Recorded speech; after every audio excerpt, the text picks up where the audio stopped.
Hello traders, and welcome back to the Forex Geek. In today's video, we are going to dive deep into best technical indicators for swing trading. So when swing trading, selecting the right technical indicators can be the difference between consistent profitability and random market speculation.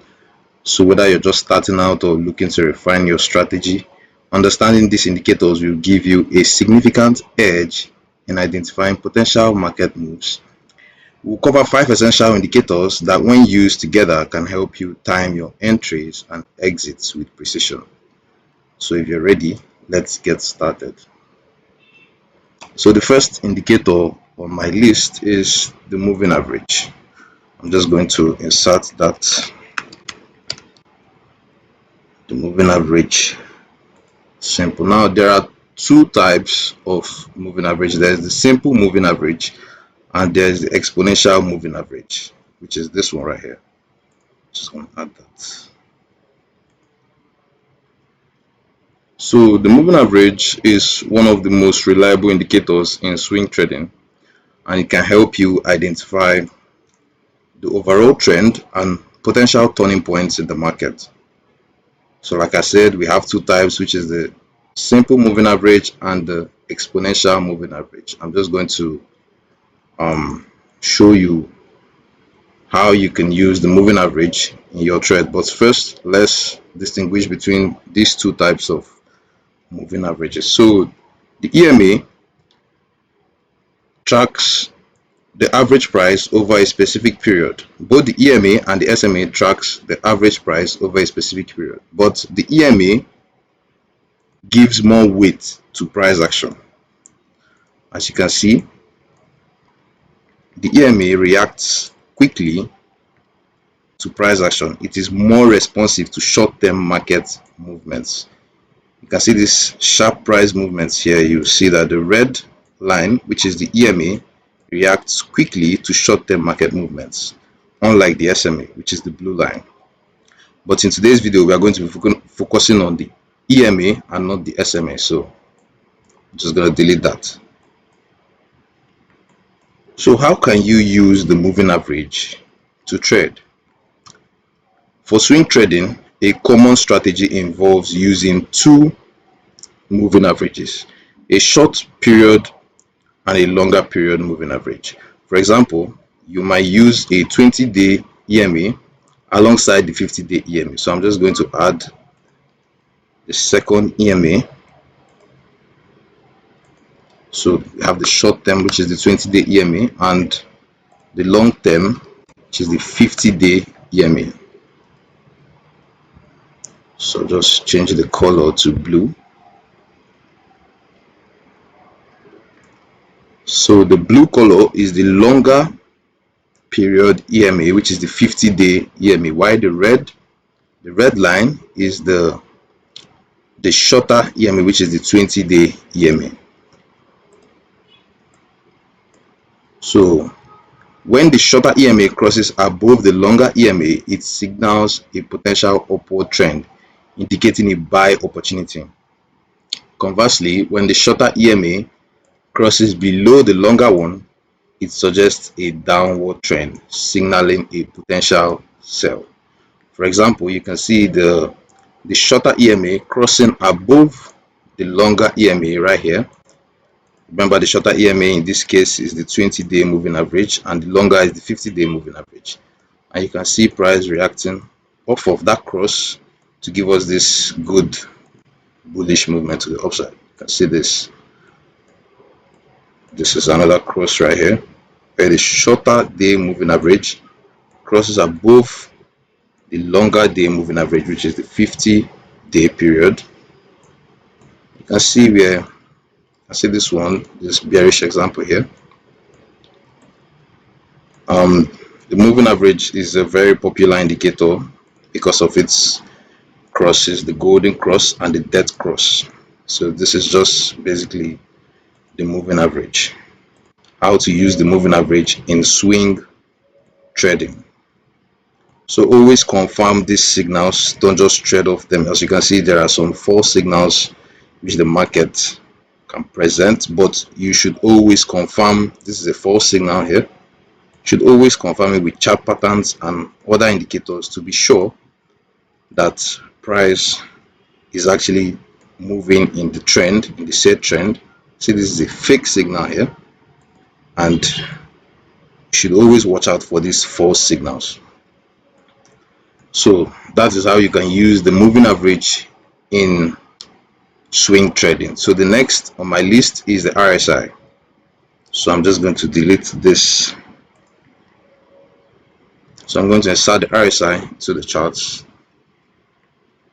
which is the relative strength index. So the RSI is another popular indicator used by so many traders. It's a powerful momentum oscillator that helps swing traders identify overbought and oversold conditions in the market. Okay, sorry about that. It operates on a scale of 0 to 100 with readings above 70 indicating overbought conditions and readings below 30 signaling oversold conditions, as you can see here. So these levels are key for timing entry and exit points in swing trading. So the primary strategy when using RSI is to spot potential reversals in price trends. When the RSI is above 70, it suggests that the asset may be overbought, meaning that price has risen too quickly and could be due for a correction. On the other hand, when the RSI falls below 30, it indicates that the asset or currency may be oversold, signaling a potential buying opportunity in the market. So you can see when price crosses below the 30 here, you can see price giving us series of confirmation to switch to the upside, and you can see after that you can see this push to the upside right here. And it's always good to trade in line with the trend. The RSI is known for producing a lot of false signals. As you can see here, price was overbought here. Price was overbought right there, but the RSI was overbought, but price didn't immediately confirm that. So you should always beware of false signals. Price only did confirm it later, giving us this minor pullback before continuing the trend. So that is how you can use the RSI. There are so many examples. Let me just find some of them. This is a very good example. When the RSI is below 30, it can signal oversold conditions, and we should be looking for buying opportunities in the market. This is another one. Okay, you can see this price just a little bit went above the 70 level, signaling overbought condition. You can see confirmed it right there. So another way to use the RSI aside the overbought and oversold condition is by using it to spot divergence in the market. So you can use the RSI to spot price divergence between the price movements and the RSI. So a bullish divergence occurs when price makes a lower low while the RSI makes a higher low, indicating weakening selling pressure and a potential upward reversal. Conversely, bearish divergence happens when the price makes a higher high but the RSI forms a lower high, suggesting weakening buying pressure and an upcoming downward reversal. For example, let me show you the charts. You can see price making lower lows here, but the RSI wasn't making lower lows. The RSI was making lower highs. You can see that, and immediately after that you can see price reacting with this chart patterns confirming that yes, this is a bullish divergence in play and we should be looking for buying opportunities. And you can see that immediately after the confirmation of the bullish divergence, we had this move to the upside. And let me look for another example. Okay, this is another one. can see price was making lower lows, but the RSI was making lower highs instead. And you can see suggests a bullish divergence. You can see that sharp move to the upside. So that is one way you can use the RSI divergence by spotting divergence in price. You can see these bearish movements. You can see these bearish movements in price, and you can see the bullish movements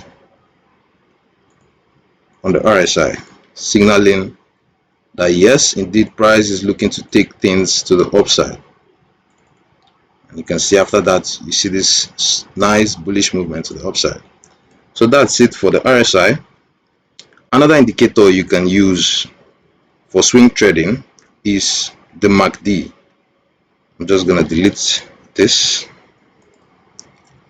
So let me insert the MACD into our charts. The MACD is the short term for moving average convergence divergence. So I'm just going to search the MACD, and this is it. Add it to our charts. So the moving average convergence divergence is a versatile and powerful indicator that helps swing traders identify trend direction, momentum, and potential reversals. It consists of three main components: the MACD line, the signal line, and the histogram. So by analyzing the interaction between these components, traders can spot entry and exit points with greater precision. So the MACD line is calculated by subtracting the 26 period exponential moving average EMA from the 12 period EMA. The signal line is a 9 period EMA of the MACD line, and the histogram, which is this bars right here, the green and the red bars, the histogram represents the difference between the MACD line and the signal line, visually showing momentum changes. So how can you use the MACD in your swing trades? So when the MACD line crosses above the signal line, it indicates bullish momentum. So the MACD line is the blue line and the signal line is the orange line. So you can see this here. You see the MACD line crossing above the signal line right here, and you can see price reacting off of that, giving us further confirmations before we had this final push to the upside. And you can see this is another one.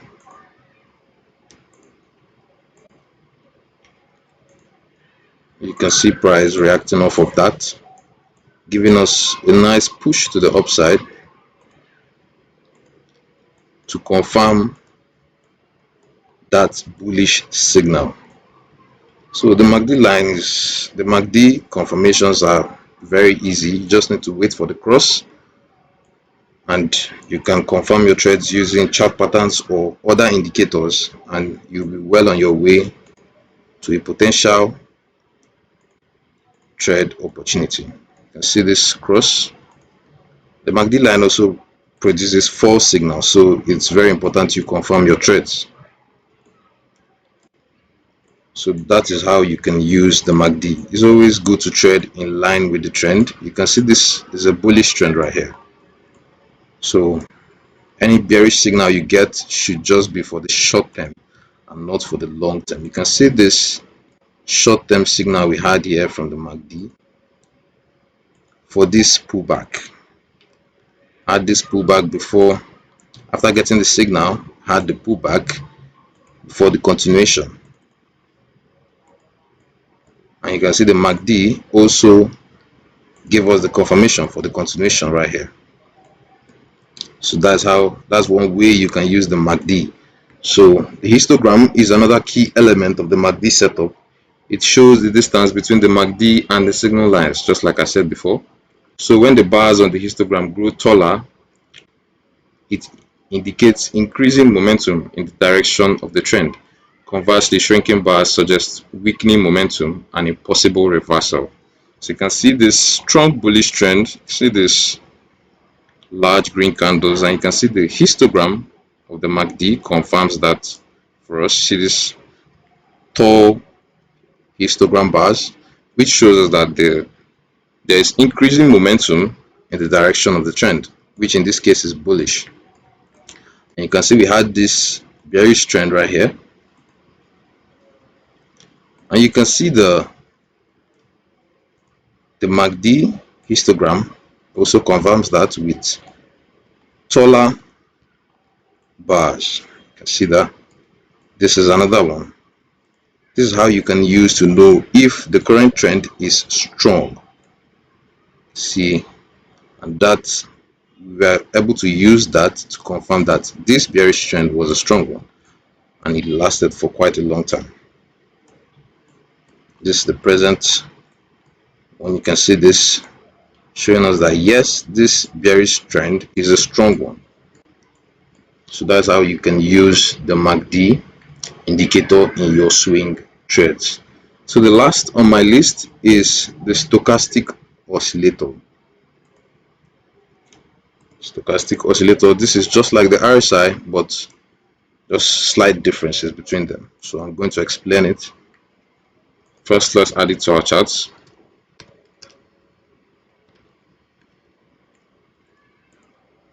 Okay, this, so I'm just gonna add that.